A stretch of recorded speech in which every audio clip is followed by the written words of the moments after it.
भारत में डेमोक्रेसी इसलिए डिलीवर करती है क्योंकि हमारे देश की जनता ही हमारे लिए सर्वोपरि है।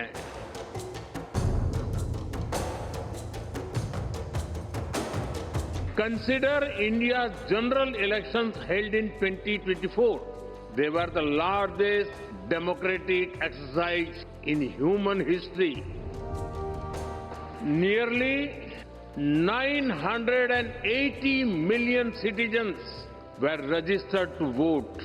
There were more than 8,000 candidates and over 700 political parties. India is called the mother of democracy.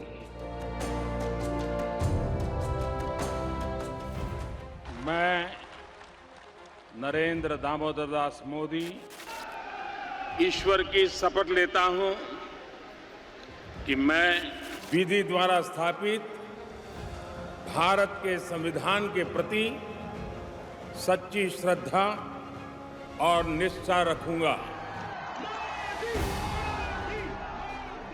2014 का जिक्र आते ही भारतीय राजनीति की वो घटना याद आ जाती है जो करीब 3 दशक बाद घटी थी। 2014 की मई में चुनावी नतीजे आए थे और 1984 के बाद पहली बार कोई ऐसी सरकार बनने जा रही थी जिसके पास स्पष्ट बहुमत था और सबसे बड़ी बात थी कि ये सरकार गैर कांग्रेसी थी। प्रधानमंत्री का दायित्व संभालने वाले व्यक्ति थे नरेंद्र मोदी। बाद के सालों में प्रधानमंत्री मोदी के नेतृत्व में उनकी पार्टी ने लगातार लोकसभा चुनावों में जीत दर्ज की। नरेंद्र दामोदर दास मोदी साल 2026 तक उनका कार्यकाल 12 साल का हो चुका है।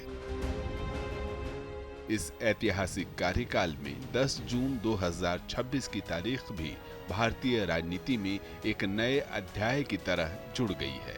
इस ऐतिहासिक तारीख को नरेंद्र मोदी लगातार 4,399 दिन तक देश की सेवा करने वाले प्रधानमंत्री बन चुके हैं। उन्होंने पहले प्रधानमंत्री पंडित जवाहरलाल नेहरू के 4,398 दिन के रिकॉर्ड को पीछे छोड़ दिया है। पंडित जवाहरलाल नेहरू ने 1952 से 1964 तक निर्वाचित केंद्र सरकार का नेतृत्व किया था। इस दौरान उन्होंने 3 लोकसभा चुनावों में जीत दर्ज की थी। वहीं प्रधानमंत्री नरेंद्र मोदी ने 2014, 2019, 2024 में हुए लोकसभा चुनावों में लगातार जीत दर्ज की है। 9 जून 2024 को उन्होंने तीसरी बार प्रधानमंत्री पद की शपथ ली थी और अब वे स्वतंत्र भारत में जन्मे पहले प्रधानमंत्री बन चुके हैं जिनका सेवा काल सबसे बड़ा हो चुका है। उन्होंने 26 मई 2014 को पहली बार प्रधानमंत्री पद की शपथ ली थी। जनता ने जो भरोसा प्रधानमंत्री मोदी के प्रति दिखाया था वो सिर्फ सत्ता परिवर्तन का एक संयोग मात्र नहीं था, बल्कि करोड़ों मतदाताओं के आकांक्षाओं और उम्मीदों का प्रदर्शन था। यही करोड़ों उम्मीद आने वाले चुनावों में जन समर्थन के सैलाब में बदलती चली गई और लगातार 2019 उसके बाद 2024 में प्रधानमंत्री के रूप में उन्होंने भारतीय राजनीति के इतिहास में एक नया पन्ना जोड़ दिया है।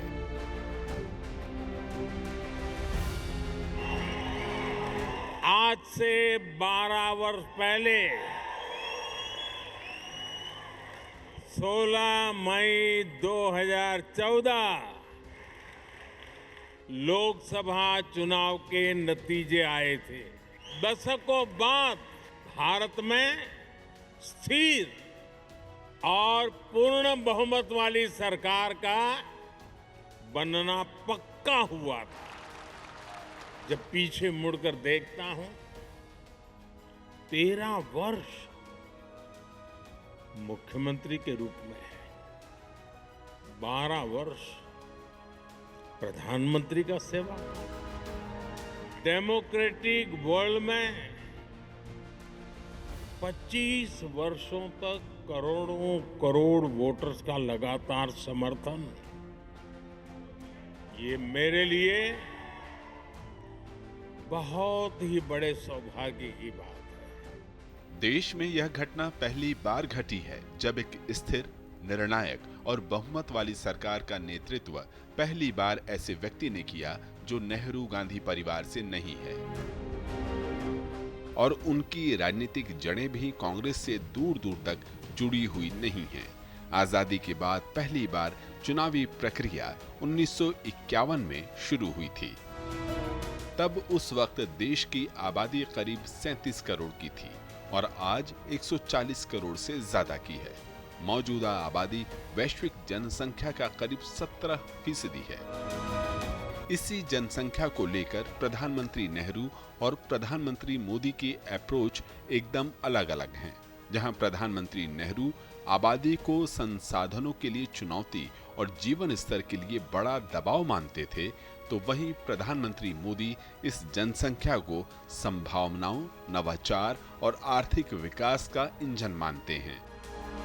वे इसे डेमोग्राफिक डिविडेंड कहते हैं। हमारी सोच ये है कि 140 करोड़ देशवासी ये इतने सामर्थ्यवान हैं कि वे चुनौतियों को समाधान दे सकते हैं। ये हमारी सोच है। हमारा भरोसा है देशवासियों पर, उनके सामर्थ्य पर हमारा भरोसा है और यही लोकतंत्र की भी सच्ची ताकत होती है। लेकिन कांग्रेस देशवासियों को ही समस्या मानती है। नेहरू जी और इंदिरा जी की सोच क्या थी, मैं उसके विषय में बताना चाहता हूं। इंदिरा जी एक बार ईरान गए थे और ईरान में वो भाषण दे रही थी और मैं जो इंदिरा जी ने कहा था उसको कोट कर रहा हूं। जब किसी ने मेरे पिताजी से पूछा, यानी नेहरू जी से पूछा कि उनके सामने कितनी समस्याएं हैं, तो उन्होंने उत्तर दिया था 35 करोड़। 35 करोड़ देशवासी नेहरू जी को समस्या लगते थे। ऐसा कोई मुखिया हो सकता है क्या जी?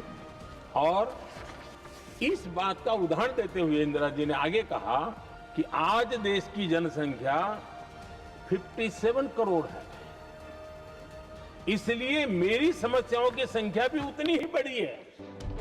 निवेश और औद्योगिक नीति को लेकर प्रधानमंत्री मोदी के निर्णय नए जमाने और देश की जरूरत के मुताबिक रहे हैं। उनकी नीतियों में कोई पूर्वाग्रह नजर नहीं आता। वे प्रधानमंत्री नेहरू के लाइसेंस राज, संरक्षणवादी नीतियों से देश को पूरी तरह से स्वतंत्र कराते नजर आए। प्रधानमंत्री मोदी का स्पष्ट मानना है कि भारत औद्योगिक क्रांति 4.0 में किसी भी सूरते हाल में पिछड़ना नहीं चाहिए। उन्होंने देश की आर्थिक वृद्धि की गति को युद्धग्रस्त दुनिया और कोविड जैसे संकटों में भी गिरने नहीं दिया। उनके कार्यकाल में आर्थिक वृद्धि दर औसतन 6.8% की रही। वहीं साल 2025-26 में ये वृद्धि 7.7 की दर्ज की गई। अर्थव्यवस्था की इस रफ्तार की वजह से युवाओं को ज्यादा रोजगार मिला है। प्रधानमंत्री नरेंद्र मोदी की इस उदारवादी, बाजार आधारित नई अर्थव्यवस्था ने मेक इन इंडिया जैसी मुहिम को बढ़ावा दिया है और रक्षा, अंतरिक्ष, परमाणु ऊर्जा, बीमा जैसे कई क्षेत्रों में विदेशी निवेश को आकर्षित किया है। परिणाम ये हुआ है कि वैश्विक प्रतिस्पर्धा में भारत अब ज्यादा मजबूती से खड़ा है। अब एआई, क्वांटम कंप्यूटिंग और सेमीकंडक्टर क्षेत्र में भारत एक अग्रणी देश बन चुका है।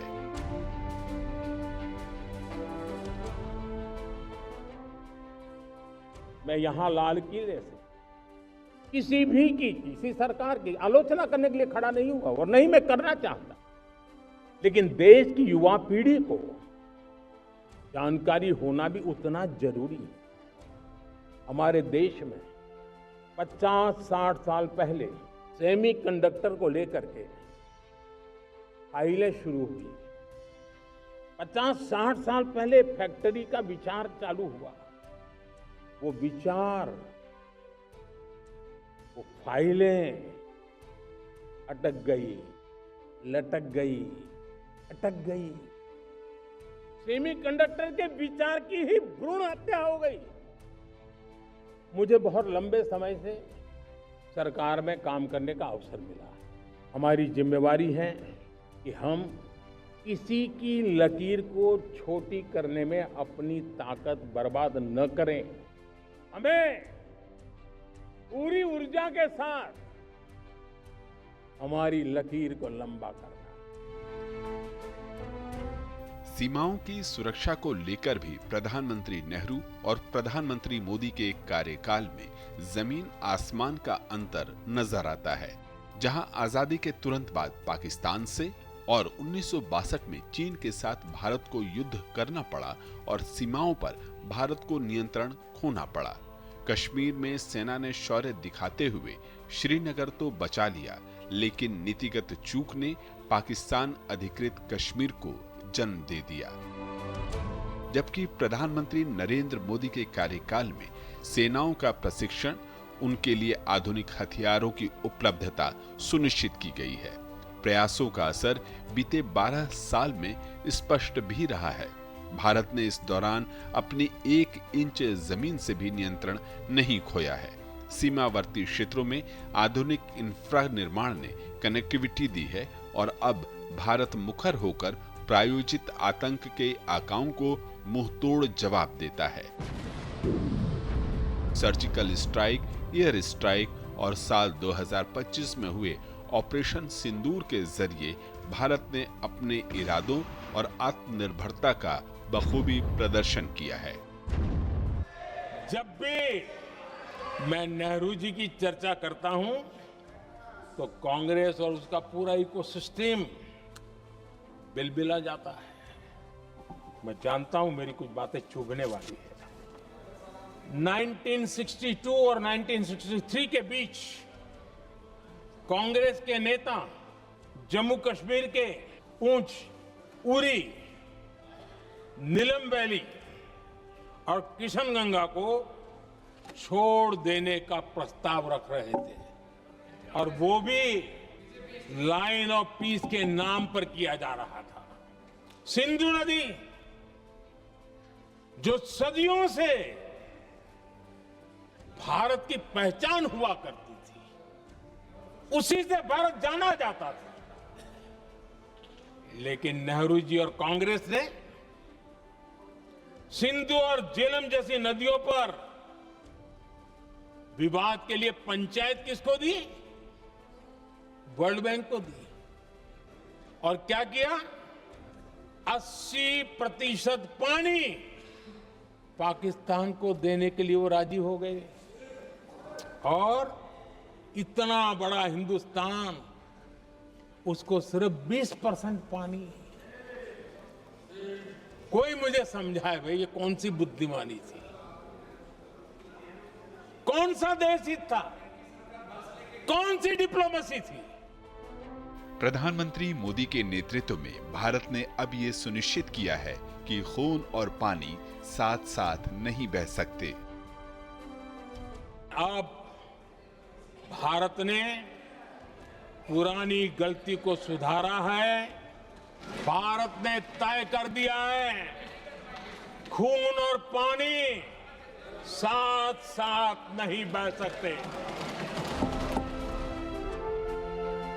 नरेंद्र मोदी देश के 15वें प्रधानमंत्री हैं। पहले 14 प्रधानमंत्रियों से वे इस मायने में भी अलग हैं कि उन्होंने देश की सांस्कृतिक विरासत को मुखर तौर पर संबल दिया है। धर्मनिरपेक्षता को बेनकाब किया और तुष्टीकरण को हटाकर सही मायनों में धर्मनिरपेक्षता की भावना को स्थापित किया है। प्रधानमंत्री नरेंद्र मोदी ने मानसिक और सांस्कृतिक गुलामी, संस्थागत गुलामी, उसके कानून और चलन को रोकने के सफल प्रयास किए हैं।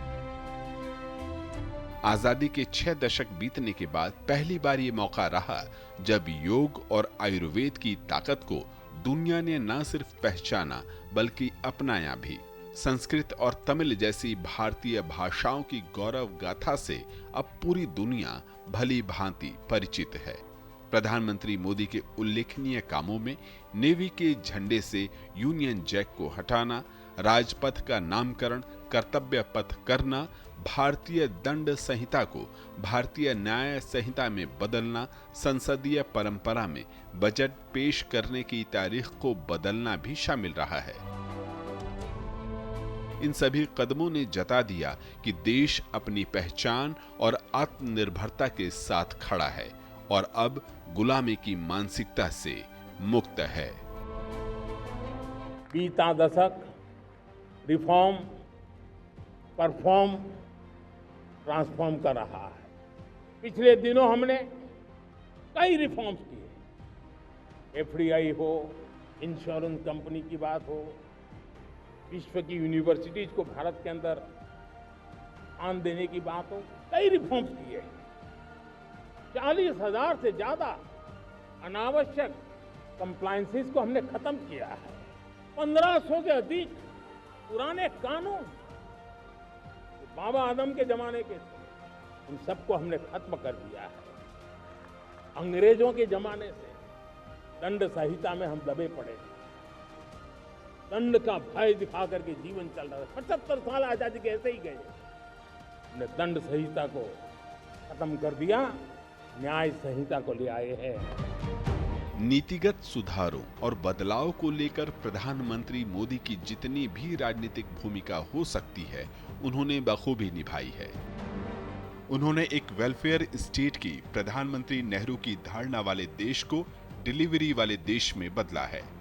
देश को जकड़े खड़ी कई पुरानी धारणाओं को उन्होंने तोड़ा है।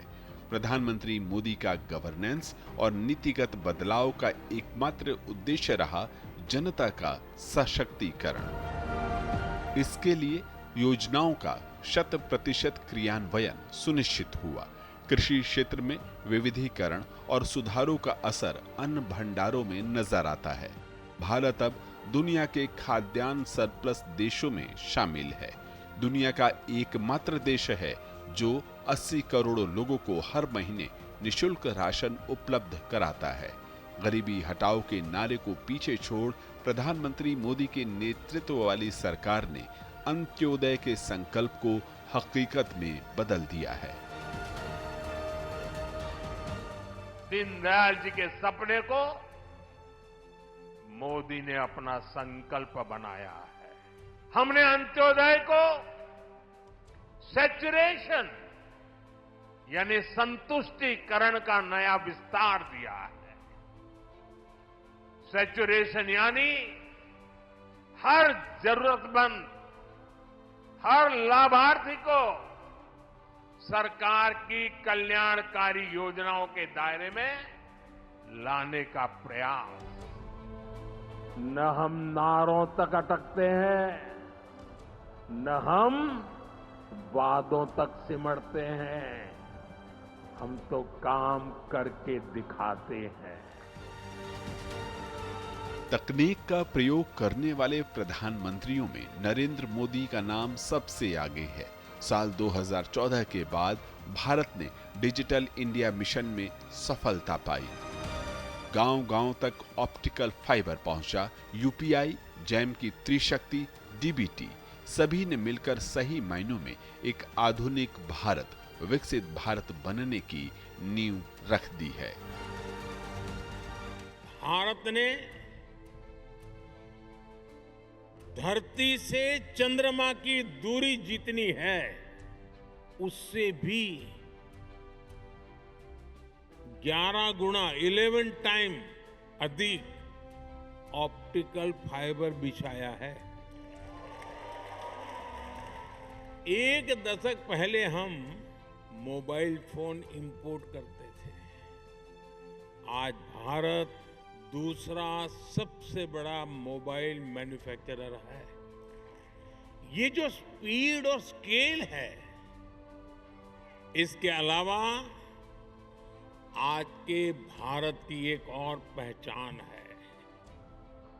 साथियों, हमारा मेड इन इंडिया, हमारा यूपीआई आज दुनिया का सबसे बड़ा real time digital payment platform बन चुका है, दुनिया का सबसे बड़ा। मोदी सरकार ने लगातार एक्शन मोड में 24/7 की कार्य संस्कृति के साथ काम किया है और एक हार्ड टास्क मास्टर की तरह प्रधानमंत्री मोदी ने दिखा दिया कि ईमानदारी से कोशिश की जाए तो मौजूदा व्यवस्थाओं के जरिए ही बड़े लक्ष्य हासिल किए जा सकते हैं। पहले की सरकारों ने देश को वोट बैंक की राजनीति में उलझा कर रखा। वो सोचते थे जो कटिंग एज टेक्नोलॉजी है वो बनाने का काम विकसित देशों का है, हमें कभी जरूरत होगी तो वहां से इंपोर्ट करेंगे। यही वजह थी कि सालों तक हमारे देश को दुनिया के बहुत से देशों से पीछे रहना पड़ा। हम बस मिस करते रहे। इसलिए 2014 के बाद भारत ने अपनी अप्रोच बदली। भारत ने तय कर लिया कि हम कोई भी बस छोड़ेंगे नहीं, बल्कि ड्राइविंग सीट पर बैठकर आगे बढ़ेंगे। आत्मनिर्भर भारत, गुलामी की मानसिकता से मुक्त भारत, अंत्योदय के संकल्प को पूरा करता भारत, स्टार्टअप और स्पेस उद्यम में बढ़ता भारत, सशक्त और सुदृढ़ भारत, ये सिर्फ एक शुरुआत है।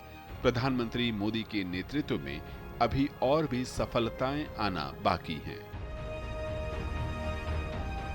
सबसे लंबे समय तक निर्वाचित प्रधानमंत्री बने रहना सिर्फ एक तारीखी ऐतिहासिक घटना नहीं, बल्कि ये नए भारत, विकसित भारत की ओर स्पष्ट नीति और साफ नीयत से बढ़ते हुए 140 करोड़ देशवासियों की गर्जना है।